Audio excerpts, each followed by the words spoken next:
अगर आपकी डॉक्टर बताती है कि आपका जब आईवीएफ हो रहा है रिस्पॉन्स थोड़ा कम आ सकता है, तो इसका क्या मतलब है? देखिए, आईवीएफ करने से पहले कुछ टेस्ट किए जाते हैं जिससे पता चलता है कि आईवीएफ का रिस्पॉन्स किस प्रकार का आएगा। उनमें से इम्पॉर्टेंट टेस्ट में एक ब्लड टेस्ट होता है जिसको हम AMH यानी कि एंटी मुलेरियन हार्मोन कहते हैं।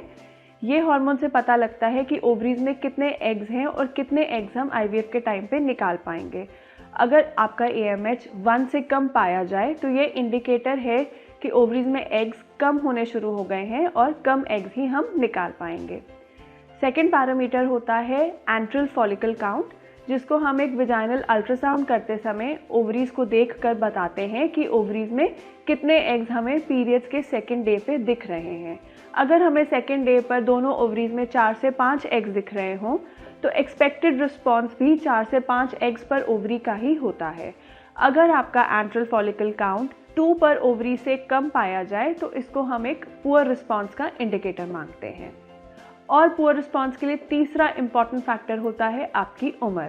अगर आपकी उम्र 35 से ज़्यादा होती चली जा रही है तो अगर मान लीजिए हमें AFC 6-7 भी दिख रहा है, हो सकता है ये सारे अंडे दवाइयों को रिस्पॉन्स ना दें और हमें रिट्रीवल के टाइम पे इनसे कम अंडे मिल सके। क्यों? क्योंकि आपकी उम्र 35 से ज़्यादा है। तो कंक्लूड करते हुए AMH, AFC और एज, ये 3 पैरामीटर्स हैं जो हमको बताते हैं कि IVF में हमें रिस्पॉन्स पुअर मिल सकता है। और पुअर रिस्पॉन्स होता क्या है? पुअर रिस्पॉन्स ये होता है जब आप 10 दिन की स्टिमुलेशन के ड्रग्स ले चुके होते हैं और जब हम आपके एग्स निकाल रहे होते हैं तो हमें वो नंबर ऑफ एग्स कम मिलता है। कम यानी कि 4 से कम एग्स पाने की संभावना या 4 से कम एग्स एक्चुअली निकाले जा रहे हैं।